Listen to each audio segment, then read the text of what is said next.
Hey, what's good, everybody? I'd like to welcome you all back to another episode of the Boombox Guru. I'm your host, LB. So before I begin today's video, I'd just like to ask everybody that's tuning in if you could like the video, share the video, as well as subscribe to the channel because it does help out a lot. So for today's video, I'm actually going to be discussing one of my favorite West Coast rap albums, and we're going to be talking about the second studio album from Bay Area rap legend Mac Dre, which is called Stupid Doodoo Dumb. This was released in 1998 on Dre's Romp Records.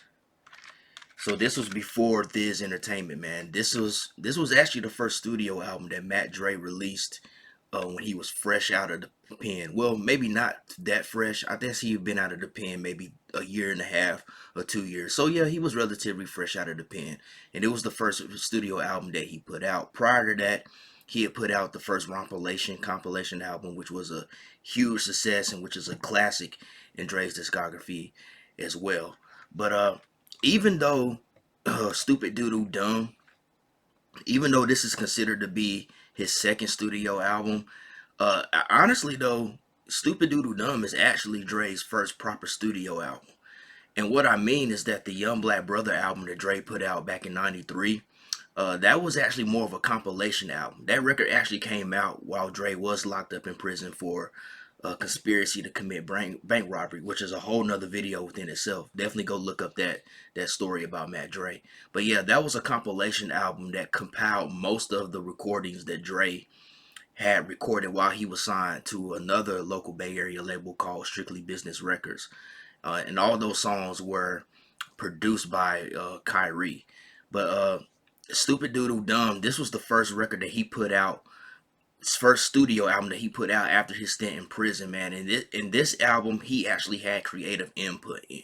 You know, he was there to select the songs, to select the cover art. He was there for the production. He was involved in the whole process, unlike Young Black Brother, the album, where he was locked up in prison. And that was something that his people, like Khayree and all of them, put together to put out his music, as well as that was I think the proceeds like helped with legal issues in Dre's case as well. But getting back to Stupid Doodle Dumb, man, this is one of Mac Dre's most popular albums, and it's highly regarded by Mac Dre fans. You know, several of the songs on this album appeared in the classic Trill TV DVDs, which is where I first heard a lot of these tracks on this particular record. And if you listen to anything related to Mac Dre, you will probably hear several instrumental versions of songs from this album. And I kind of touched on this a little bit earlier, man. Like, this album represents a different Mac Dre than the more popular Thiz era of his career. And what I mean by that is, while Dre does have his fun-loving, quirky sense of humor on this record, he also shows his serious side on a few songs as well.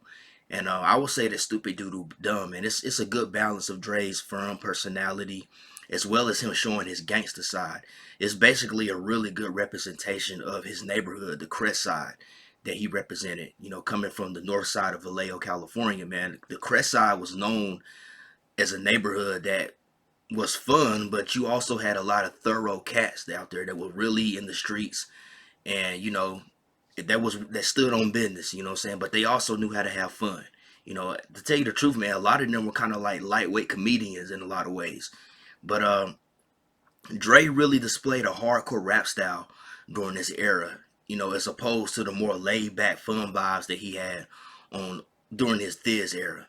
And this was also the first Mac Dre album not to feature any production from Khayree. Uh, I think the last production he did for Khayree was on the Rompalation, that first Rompalation that came out in '96. I forget the name of the song that Khayree produced on there, but I don't know if him and Khayree had a falling out at this point, because he would end up dissing him on the next album, Rapper Gone Bad. But most of the production on here was handled by K. Lou, which anybody that's a fan of No Limit Records, especially during that Bay Area period, would know that K. Lou was very instrumental in that early No Limit sound. And another producer named Funk Daddy, they do majority of the production on here. And there's one track produced by a gentleman named Johnny Z. So yeah, a really good record. Like I said, man, it's one of Dre's most popular albums. I enjoy it.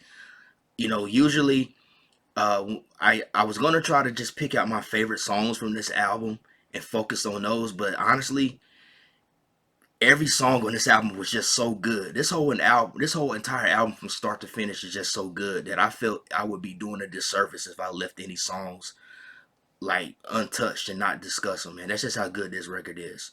So we're gonna get into the songs. I'm gonna try to go through it as quick as I can because I don't want it to be overlong video. But like I said, man, every last song on this album is good from start to finish, which is why "Stupid Doodle Dumb" is one of Mac Dre's best records in my opinion. All right, so to start the album off, man, the first track on the album is actually a short intro that is actually performed by another Bay Area rap legend, JT the Bigger Figure from the Fillmore neighborhood of San Francisco, or Frisco, as the locals like to call it. Man, he performs a very short intro, and it's over a really nice, smooth beat produced by Khayree. And JT, man, he basically just raps over the song. He basically just introduces the listener to Mac Dre. You know, it's pretty much like when you go to hear a keynote speaker and they have somebody that comes up before they get to the podium and introduces them and maybe names out their credentials and everything like that. That's kind of what JT does, man. And it also shows you how much of a heavyweight Mac Dre was in the Bay Area hip hop scene, how connected he was to a lot of the cats out there. You know what I'm saying? Dre was a pioneer of the Bay Area hip hop scene, man. So it's a short song. I think it lasts only maybe like a minute or so, but it's still worth listening to that track, man. It's just a really dope song, and JT did a good job at introducing Mac Dre to the listener. All right, so track number two, which is actually the first official song for the album. This song is called "Life's a B," and it's produced by Funk Daddy. And this is one of Mac Dre's greatest songs, and it's one of the standouts from this record. I mean, this is actually one of Mac Dre's most popular songs. I remember when I really started getting into Dre's music, like around the late 2000s. I saw several like fan made videos that use this song as a tribute to him. But man, Dre really shows his vulnerable side by discussing social issues on this song, which for people that's maybe more familiar with Dre's Diz era, this might surprise you a bit. But he brings up his time being locked up, as well as losing friends to the streets and prison. And the beginning of this song, which I thought was really cool and I thought was very creative, the beginning of the song actually has the news report of Mac Dre's arrest in 1992, and he would actually use this same news report in other songs later in his career. But the song is quite sad. It's pessimistic, with a hook that says "Life's a B and then you die." Yeah, it's a little bit of an emotional song. I mean, well, I ain't gonna say like it'll have you crying. I guess it depends on the listener, but it's a sad song. But the production on it is just so great. That's what makes this song so good. The production and Dre's performance, and and even though this is a sad song in nature, Dre, man, he actually gives a lot of gems during the last verse. He's actually giving the listeners some advice. One of my favorite lines from this song is actually on that last verse where he says, "Love those that love you, but don't let love f up your vision." I thought that was dope. Let me repeat that. He says, "Love those that love you, but don't let love f up your vision." I thought that was really dope, and I thought that's something that's very relatable to people. Because how many of us, we love people blindly that we ignore how they could be mistreating us and doing us wrong? But there's several other gems that he drops throughout this song, man. But that production, I mean, man, Funk Daddy did his thing on that beat. I mean, that beat is just so crazy, and the music and everything behind it, man. It does such a great job. And Dre's rap style, the way he comes, he really he's a bit vulnerable on this song, man. But not in the sense where you think he's soft or anything like that. But he's coming with this hardcore rap style, and he's really expressing the things that's really bothering him about society and the things that he's surrounded by at the time. So that's why it's such a great track, man. It's one that's highly recommended, a standout on this album. So next track on here is called "The Real Deal" featuring Doobie. This is another one also produced by Funk Daddy, and this is a dope collaboration with Doobie, who is another fellow Vallejo slash Crest rapper. Definitely check out his debut album, Doobie, aka Sugar Wolf.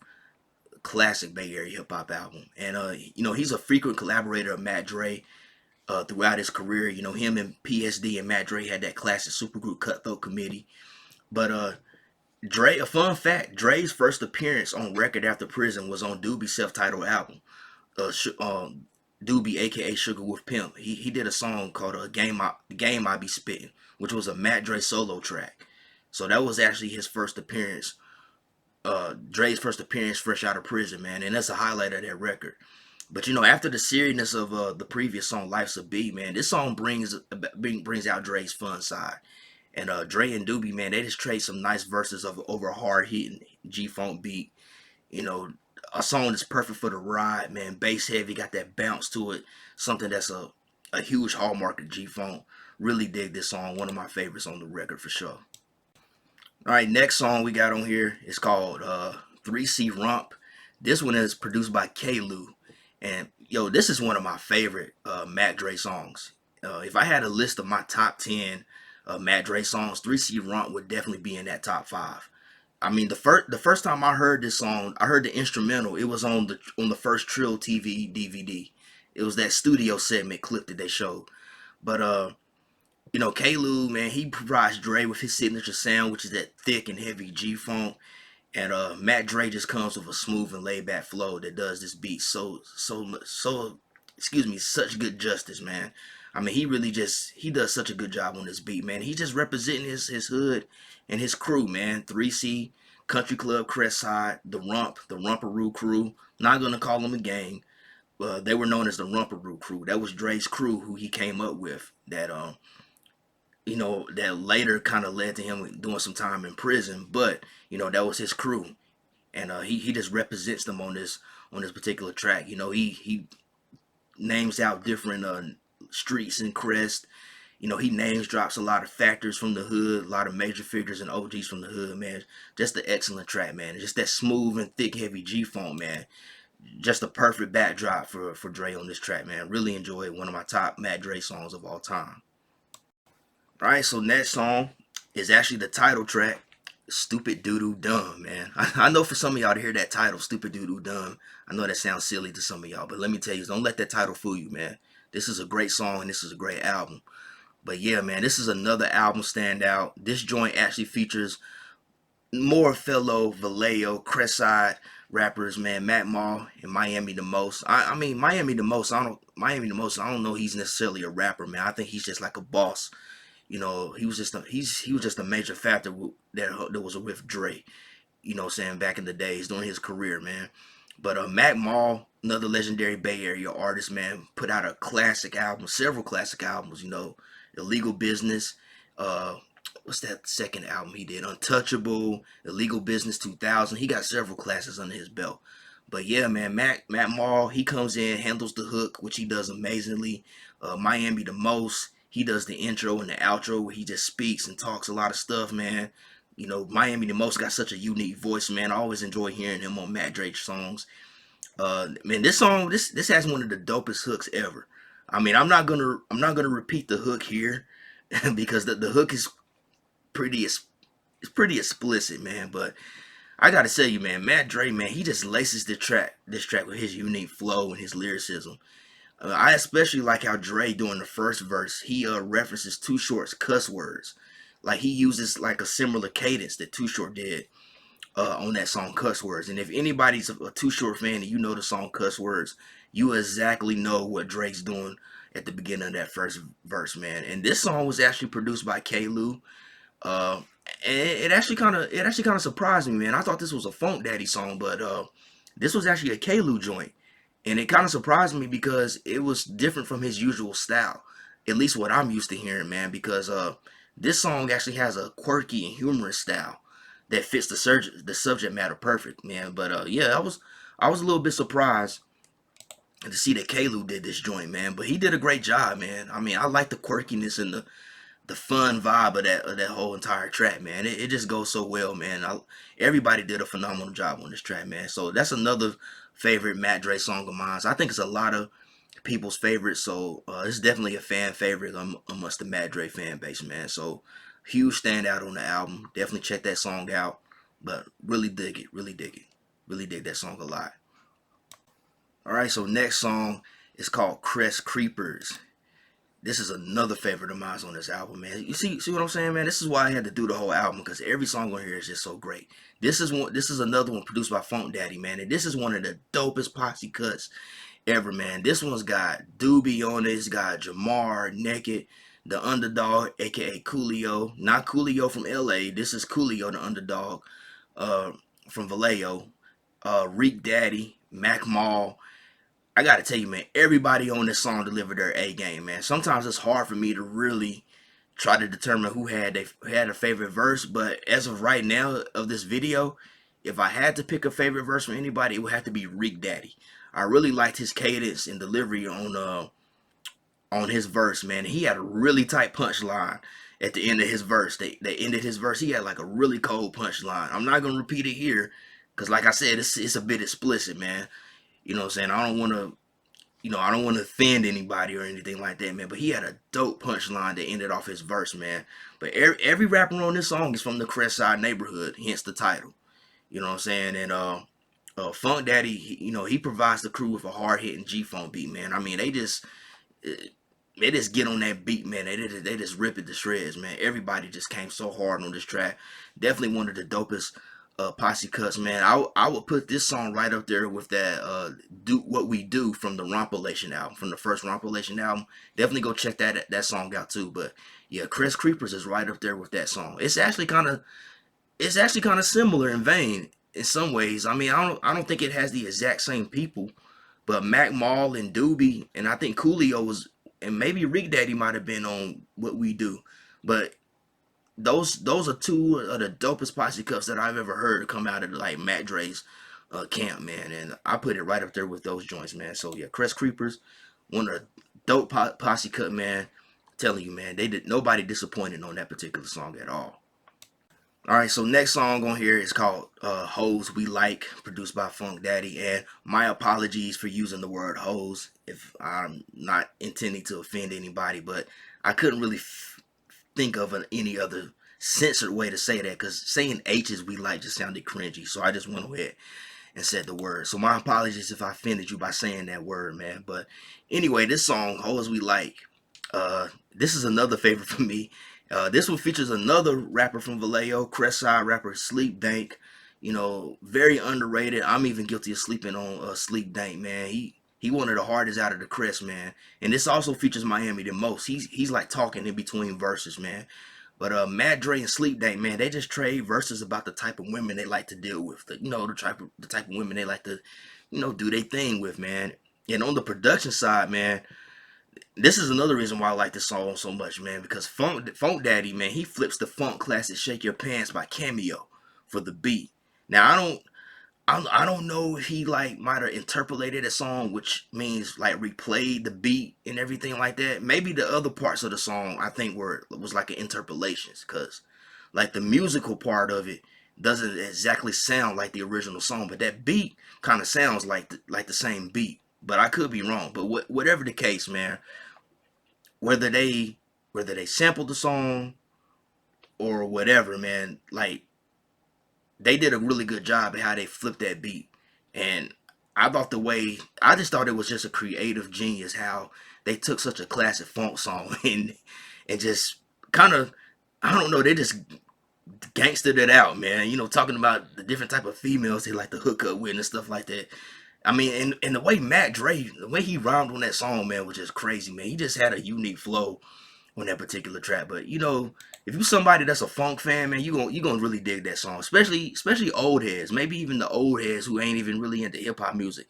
They would even enjoy this song because of that classic Cameo beat, man, from "Shake Your Pants," man. But yeah, I really did that song. I just thought they did such a great job at flipping that Cameo and just turning it into such a funny and humorous song, man. I just thought it was really dope, man. But yeah, definitely one of my favorites on the album, man. One that I listen to quite a bit when I put on Stupid Doo Doo Dumb.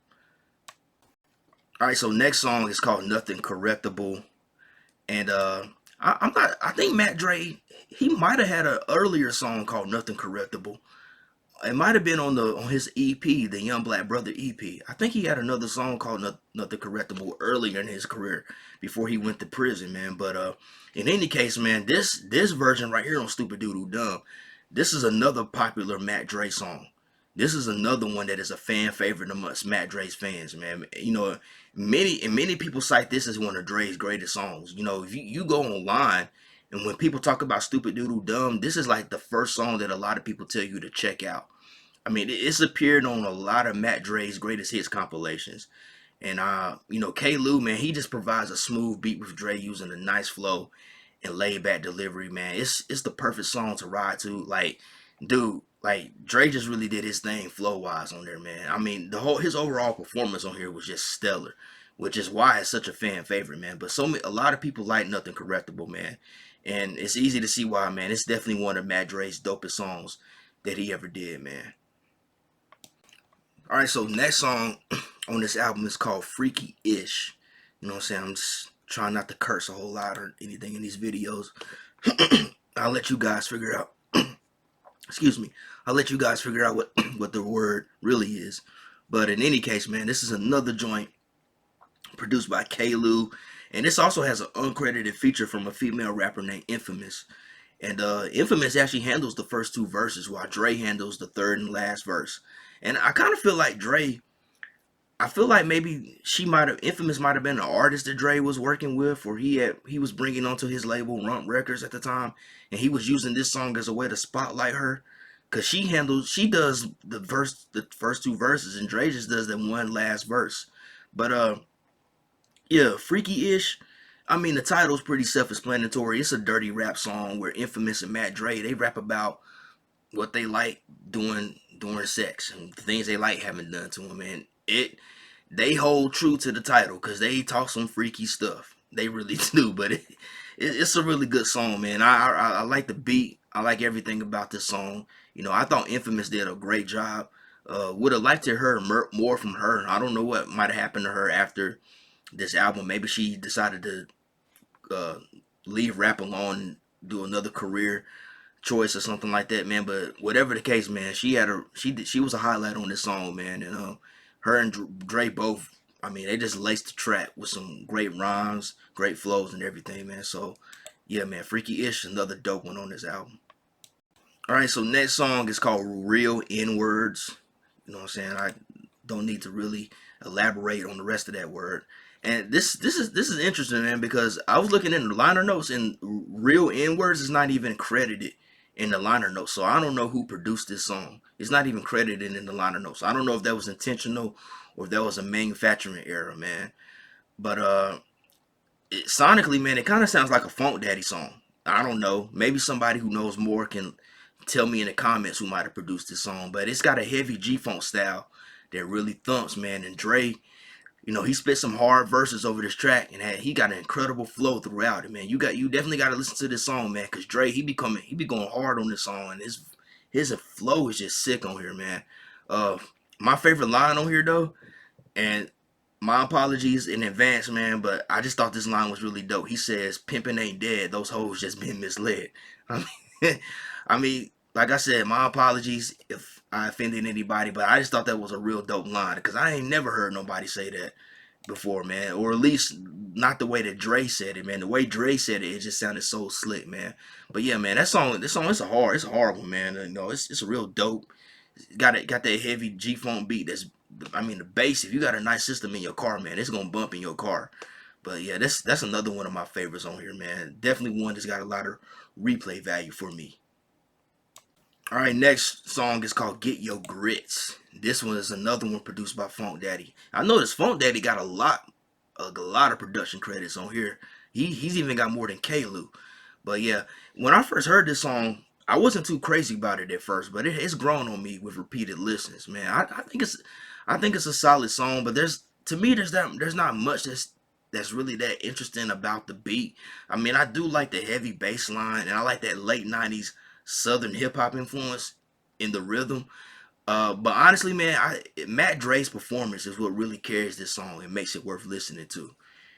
So yeah, when I first heard this song, I thought it was solid. I was like, it's all right. But the more I listened to it, the more I focused more on Dre's performance and what he brought to the beat. He kind of broke the song up with his performance, man, because he just had such a great he just did such a great job with his flow and delivery and his lyricism, man. So it may not be exactly one of my favorites on the album, but it's still a good joint nonetheless. All right, so next track on the album is called Hoes Love It, produced by Funk Daddy. Again, my apologies for using the word hoes, but I'm sorry, saying H's love it is just cringy to me. I'm sorry. But yeah, this is a classic collaboration between Mac Dre and Spice One. And I thought this was really dope, man, because Dre hadn't been that long out of prison, man. He was still really trying to get his music career back up and jumping, man. But the fact that he got Spice One for a feature on here, that just shows how respected Mac Dre was in the Bay Area hip hop scene, or in hip hop in general, underground hip hop in general. And it just shows how much of a heavyweight he was, man. Cause he got Spice One on this joint. And you gotta understand, man, Spice One was signed to Jive Records at this time. He was still signed. I mean his tenure there was coming to an end, but he was still signed to a major label, Jive Records, which Matt Dre was actually close to signing to if he hadn't did that prison bid. But it also just shows how tight knit the Bay Area hip hop scene is or was at this time. Cause E40, Short, all of them cats, they would collaborate with a lot of the independent guys as well. So that just shows how tight knit the Bay Area hip hop scene was at the time, man. But I think I already mentioned that this was a song produced by Funk Daddy, man. But man, I really dig how he flipped that Cold Blooded by Rick James, and he just gave it this Bay Area mobbed out beat, man. That was just so slick. I really dug it. And then Matt Dre and Spice One, I mean, they delivered some humorous but some slick verses throughout this song. I mean, both MCs show such impeccable flows on this track. I mean, the hook is catchy, hilarious. It's basically like a parody of the original Cold Blooded chorus where they just say hoes love it. When Rick James was like cold blooded. But yeah, it's kind of funny, man. But man, Dre and Spice One, man, they did their thing on this track, man. You know what? I wish Spice One and Matt Dre would have did more songs together. I don't know if they did any more collaborations later on, maybe on compilations or whatever, but they definitely worked well together on this song, man. The way they both was rhyming on here, they just did their thing. So yeah, this is another one of my favorites on here, man. Spice One, he's another one of my favorite rappers, especially from the Bay Area. So to hear him and Matt Dre on a song together, I just thought that was really dope. Okay, so the next track on here is All It Takes, and this is a Khayree joint produced by him. So we're getting back to Khayree now. And this song features a singer named Shima on the hook. She actually references the classic New Edition song "A Little Bit of Love Is All It Takes" on the hook. They just switch out the words on the hook on here, and it says "A little bit of game is all it takes." And this is Dre going back to his serious side again. Touching on losing friends to the streets, wanting to help his partners that are in prison. The time he spent being locked down, like I mentioned earlier, Matt Dre, he spent 5 years in the federal penitentiary for a conspiracy to commit bank robbery because he refused to snitch on his friends. Definitely a story that I urge any of y'all that's watching this video and you don't know much about Mac Dre to take it out, because it's an important part of his history and his legacy. But yeah, it's a really dope song, man. The beat, everything about it just really great, man. And I like how Dre and a lot of them were using like a lot of those classic 80s R&B songs and kind of like interpolating them, man, because that definitely was a smart move and how to draw some of the listeners in. But I just like the way they flipped that hook by using that New Edition reference, man. I thought that was a real nice touch. All right, so next song is called "I Need an Eighth." This is the soul song produced by Johnny Z, man. Like, I need an eighth. I mean, to all my stoners out there, I don't need to explain any further what this is, but it's a weed song. It's a weed song. This features Doobie, aka Sugar Wolf, Miami the Most, Rottweiler, Dope Dog, and Reese.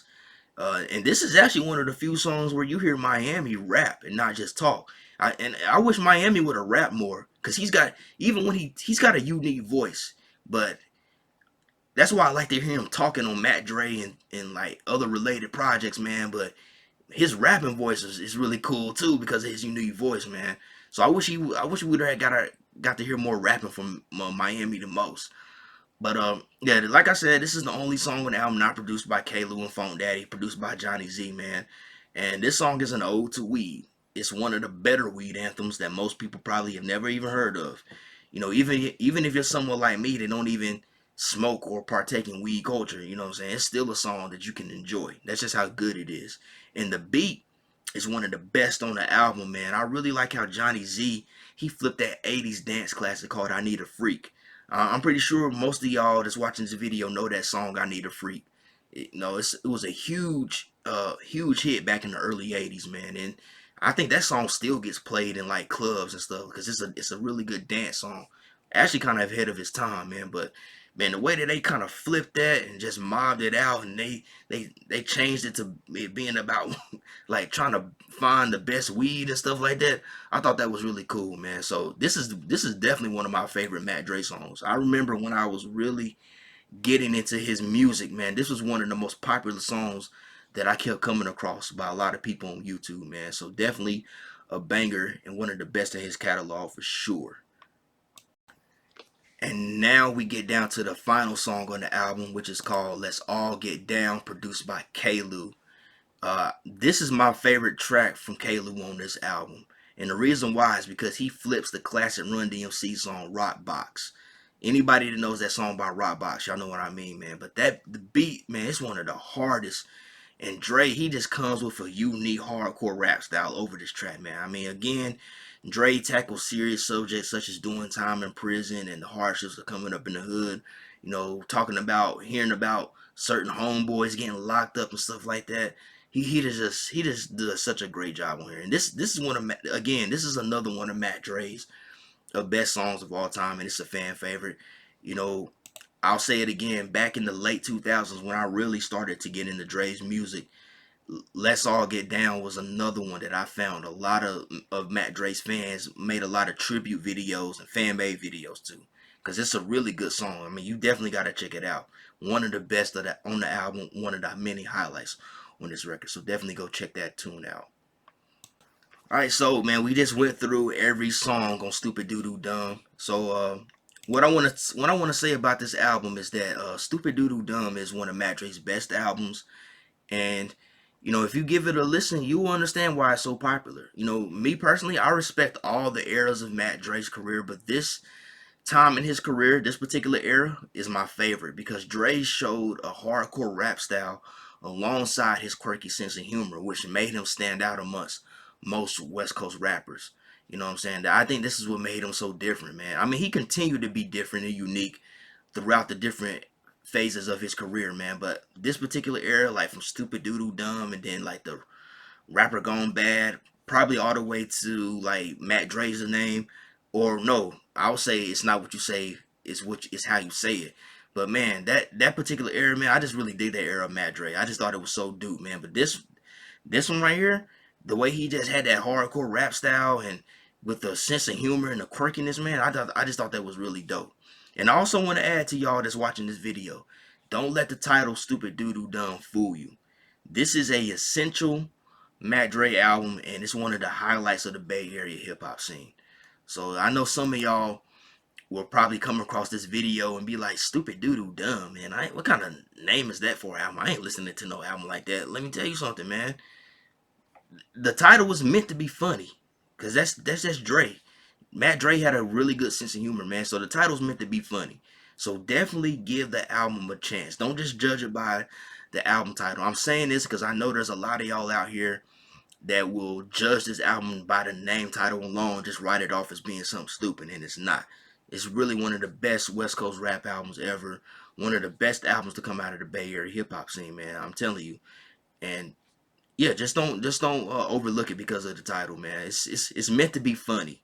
You know what I'm saying? And this is a really good record. I think Dre just did such a great job at how he balanced his more serious gangster side along with his quirky sense of humor, which which is why I think that this is one of the best eras of Mac Dre. Because once he got into that Thiz era, he kind of, I mean, he kind of brought back hints of the gangster side of Dre, but he really focused more on having fun during his Thiz era.